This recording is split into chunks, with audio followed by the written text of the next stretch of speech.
Bom, boa tarde, todas e todos. Prazer enorme estar aqui, de verdade. Hoje Morph estava atacado, deu problema com o DVD, sai correndo, volta, mas vale a pena porque estar aqui compartilhando com vocês é sempre muito bacana. As coisas que eu tenho ouvido até agora têm me deixado muito contente, de verdade. E aí a conversa que eu quero ter com vocês é sobre uma nova nomenclatura que eu estou trazendo e que eu estou propondo para o papel do gestor contemporâneo. Então o nome dessa conversa é o artista interdependente, um novo conceito para o gestor contemporâneo. E essa conversa, na verdade, ela começou há uns 2 anos atrás. Eu fui fazer um show e dividiria o palco com Lenine, e aí eu fui entregar o meu EP para ele, e virei para ele e falei, bom, é totalmente independente. Ele falou, mas independente a gente sempre é, a gente sempre foi. Chiquinha Gonzaga já era independente, já fazia suas composições, já copiava suas partituras, mas eu tenho para mim que a gente, na verdade, é totalmente dependente. A gente depende do público, a gente depende das mídias, a gente depende que pessoas frequentem os nossos shows. Então, acho que nós somos artistas dependentes. E eu fiquei com essa pulga, assim, atrás da orelha, fiquei um pouco incomodada, né, com essa ideia, e fiquei pensando. E aí, ano passado, eu tive uma experiência muito bacana, que foi uma residência criativa em BH, com artistas do mundo todo, e aí me veio o estalo, assim, o insight. Eu falei, bom, a gente não é independente, e a gente também não é dependente, a gente é interdependente, porque a gente precisa efetivamente de uma rede de parcerias. Hoje, o papel do gestor contemporâneo, toda vez que você realiza um evento ou um show, você precisa efetivamente dessas parcerias, porque sozinho a gente não consegue fazer. E aí, para contar melhor essa história para vocês, eu vou voltar um pouquinho no tempo, vou lá atrás, coisa de historiador, para trazer para vocês o painel a partir dos anos 70 para cá. Nos anos 70, que é quando começa essa história de artista independente, existia uma divisão muito grande, assim. O cara que se dizia independente, ele estava se contrapondo a uma coisa muito grande, que eram as gravadoras, né, as grandes majors. Então, assim, a gravadora era responsável por tudo. Ela escolhia os artistas, ela escolhia o repertório dos artistas, ela escolhia a musicalidade, ela tinha o estúdio, ela tinha os músicos, ela tinha os arranjos todos prontos, ela vendia os shows desses artistas. Então, era um domínio muito grande. Quem não fizesse parte de uma grande gravadora, efetivamente estava fora do mercado. E aí tem um marco muito interessante aqui no Brasil, que é um cara chamado Antônio Adolfo, que em 1977 ele grava um LP, não foi o primeiro, mas é um marco significativo, porque ele grava o LP, o nome do LP é Feito em Casa, e ele bota debaixo do braço e sai nas lojas para poder distribuir esse LP e vender diretamente para o público. Aí nos anos 80 a coisa vai mudando de figura, o Brasil passa por uma série de crises, né? E a gente sabe disso, os planos econômicos, etc. E isso atinge diretamente a indústria fonográfica. E aí tem uma mudança enorme na indústria fonográfica, porque ela não consegue mais sustentar aquela estrutura que ela tinha. Então, as grandes gravadoras passam a funcionar em pequenos escritórios e passam a terceirizar todo o resto da mão de obra. Então, assim, os estúdios passam a ser terceirizados, os músicos passam a ser freelancers, os artistas continuam exclusivos, mas não têm mais uma remuneração mensal. E tudo isso é alterado, ou seja, eu quero gravar um LP, a minha gravadora, eu digo a ela que quero gravar, e ela vai e terceiriza toda essa mão de obra, grava e depois distribui, né? As gravadoras continuam nesse processo de distribuição. E essa crise é muito delicada, porque aí entra um processo de seletividade enorme, assim, na indústria fonográfica, e aí é que vem o boom de estilos musicais, como o sertanejo, como o axé music, como o pagode romântico do Sudeste. E por quê? Porque era isso que dava retorno direto às gravadoras. Então as gravadoras passam a gravar somente aquilo que dá retorno de venda direto.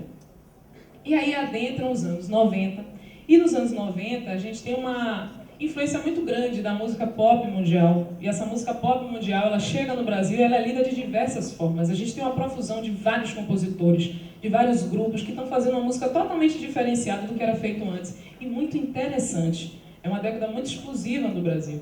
Mas o papel do artista independente ainda era visto de uma forma muito artesanal. E esse artista independente, ele quer se profissionalizar. E aí começa um boom dos selos e das gravadoras independentes do Brasil, que são chamadas as indies. E esses selos e essas gravadoras são muitas vezes validadas por artistas importantíssimos nessa década, né? que foi, aí eu estou falando, por exemplo, de Chico Science, Nação Zumbi, eu estou falando de Racionais MC, eu estou falando de Mestre Ambrósio. Esses artistas que são lançados por esses selos independentes começam a validar o papel do artista independente, a profissionalizar essa ideia e mostrar que isso é possível sim. Através de uma indie, de uma gravadora independente, de um selo independente, eu posso sim me lançar e alcançar nacionalmente o dito e o esperado sucesso, né? E aí a gente vai caminhando entre os anos 90 e principalmente os anos 2000, a gente tem um boom muito grande nessas novas tecnologias, nessas mídias digitais, né? Há um barateamento muito grande das mídias digitais, a gente sabe disso. E aí existe uma nova possibilidade associada à rede mundial de computadores, que é a internet, né? De se autopromover, de ser o seu próprio produtor fonográfico.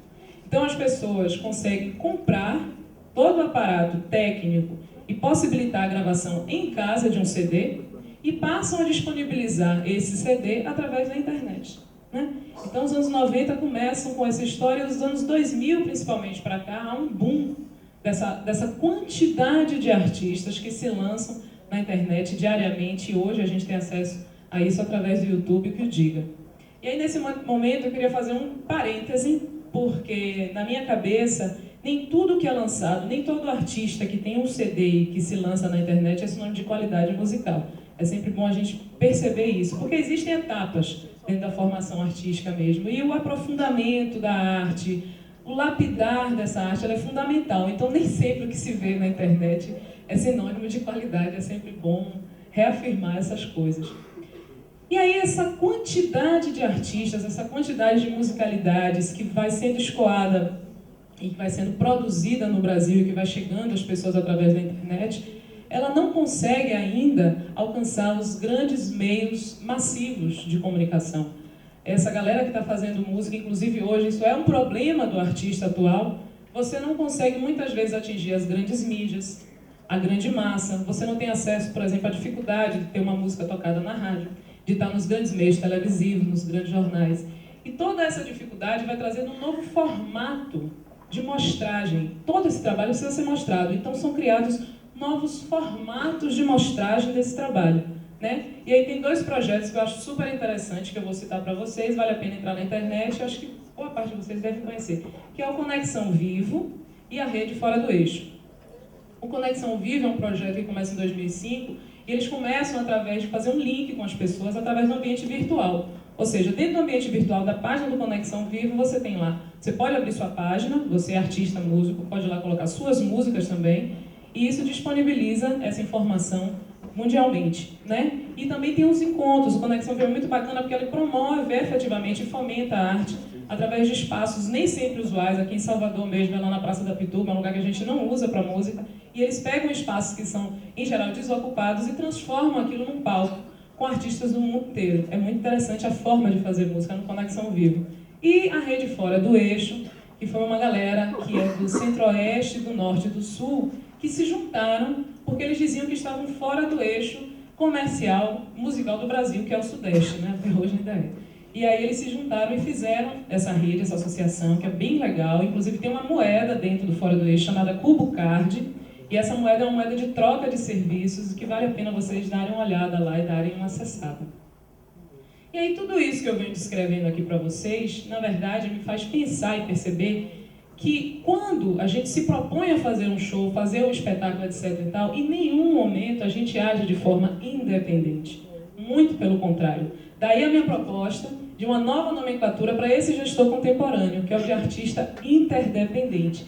E aí o artista interdependente é aquele que depende reciprocamente de diversos agentes culturais, mídias alternativas e convencionais, produtores parceiros, fãs, amigos, para divulgação e realização de shows que fortaleçam não só a sua carreira, mas também a cena cultural em que está inserido.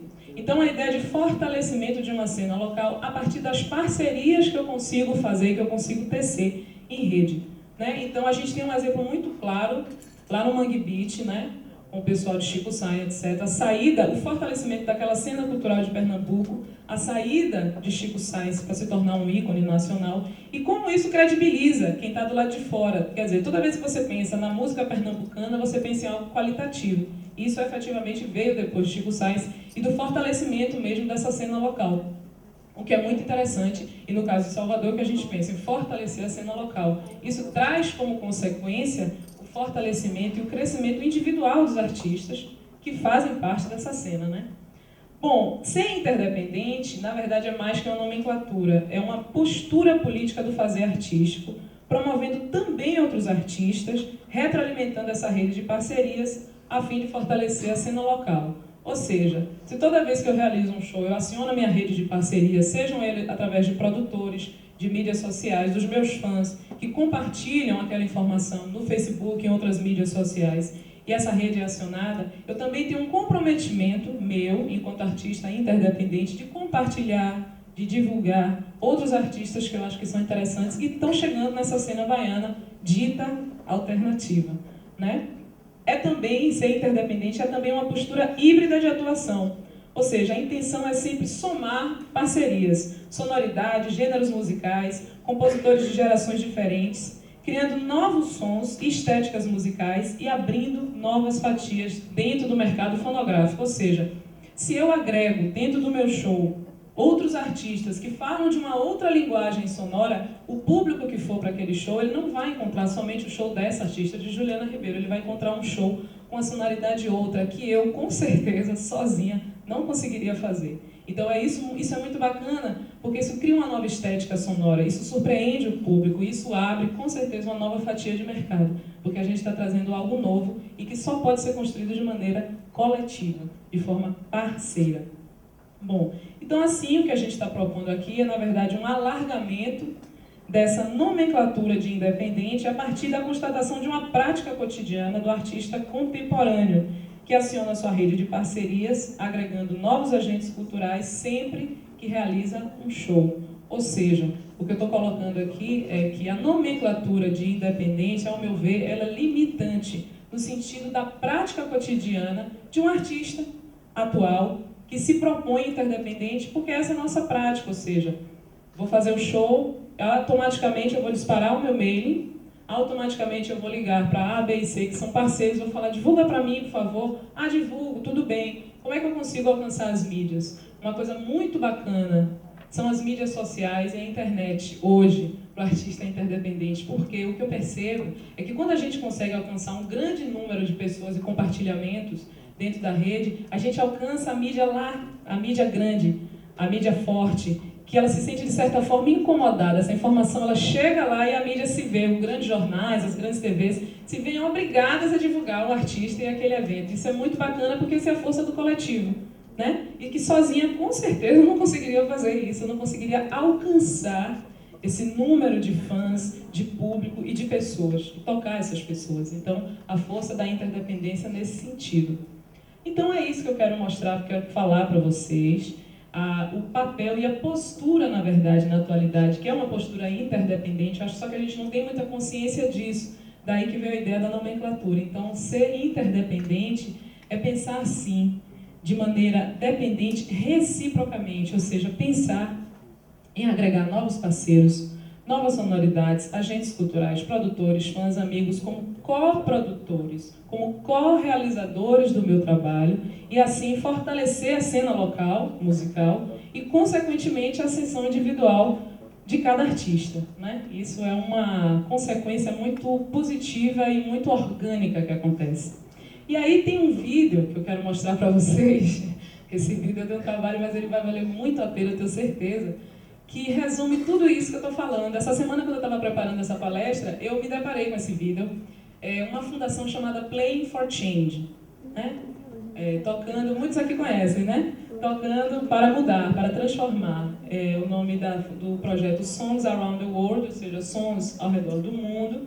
O cofundador e produtor fonográfico é o Mark Johnson, e que eu estava lendo o currículo dele e descobri que ele também é palestrante do TED dos Estados Unidos, né? Nada é por acaso. E aí eu queria terminar a apresentação com esse vídeo que é totalmente interdependente, que resume tudo que eu falei aqui para vocês. Obrigada.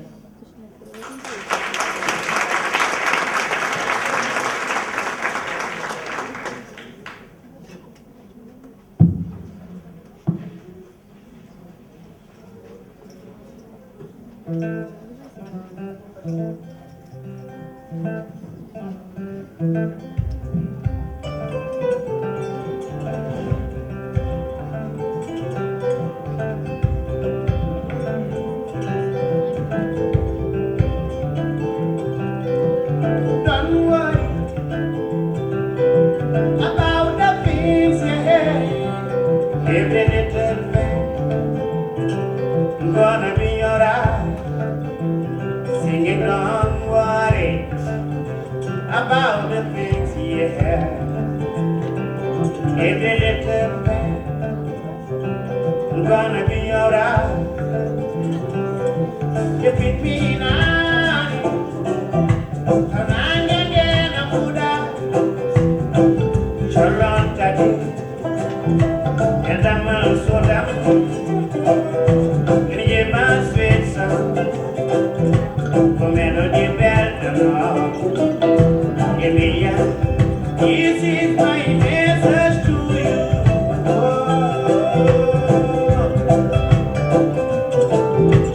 Don't worry